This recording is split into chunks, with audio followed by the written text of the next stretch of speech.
আরে দোস্ত, আজকে মনে হচ্ছে সব নতুন নতুন খাবারের অর্ডার নিয়েছো। সব নতুন নতুন হ্যাঁ, একদম। কি কি? এই যেমন দেখো, এটা মশলা কুলচা। হ্যাঁ, মশলা কুলচা সবাই জানে, স্টাফিং। হ্যাঁ। অ্যাকচুয়ালি স্টাফিং নয়, এটা তন্দুরি আচ্ছা আচ্ছা, বানানো হয়। হ্যাঁ, একটু মিষ্টি মিষ্টি তাই তো? অবশ্যই অবশ্যই, এটা সুইট, হ্যাঁ। আমাদের সুইট হয়। আচ্ছা আচ্ছা, আর তার সাথে এই যে স্পাইসি হ্যাঁ।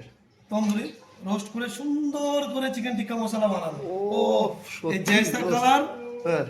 उससे बढ़िया टेस्ट। ও, এটা হচ্ছে তন্দুরিতে চিকেন টিক্কাটাকে রোস্টেড করে তারপর চিকেন টিক্কা মশলা বানানো হয়েছে। বানানো হয়েছে উইথ আচ্ছা। মশলা কুলচা, উইথ এর সাথে সুইট, এটা স্পাইসি, এর সাথে কম্বিনেশনটা।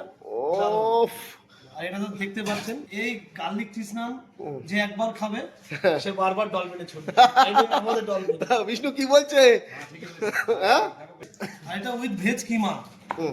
এমনই একটা ভেজের আইটেম যে মুখে দিলে মিলিয়ে যাবে। কালারটা তো অসাধারণ দোস্ত। কালার তো ভাই, এটা তো বলতেই হয়, ও, কালারের সত্যি। তুলনা হয় না। কিন্তু ভাই আমাদের কোনো ফুড কালার থাকে না বন্ধু। একদম একদম। এটা বাস্তব কথা। হ্যাঁ। যেটা হয় সেটা হাতে। তো দেখেন বন্ধুরা, কত সুন্দর সুন্দর আজকে খাবার বানানো হয়েছে। এটা চিকেন টিক্কা মশলা বানানো হয়েছে, আর এটা বানানো হয়েছে ভেজ কিমা মশলা। তার সাথে আছে গার্লিক চিজ নান, আর চিকেনটাকে আগে তন্দুরিতে রোস্টেড করে নিয়ে তারপরে চিকেন টিক্কা মশলা বানানো হয়েছে। তার সাথে আছে মিষ্টি স্বাদের দারুণ মশলা কুলচা। কালারটা দেখেন বন্ধুরা, অসাধারণ, আর খেতেও দুর্দান্ত লাগবে। তো বন্ধুরা, এরকম দারুণ দারুণ স্বাদের খাবার খেতে গেলে একমাত্র আপনাদের একটাই ঠিকানা, সেটা হচ্ছে তেওট্টো ডলফিন হোটেলে। টাটা ছিল।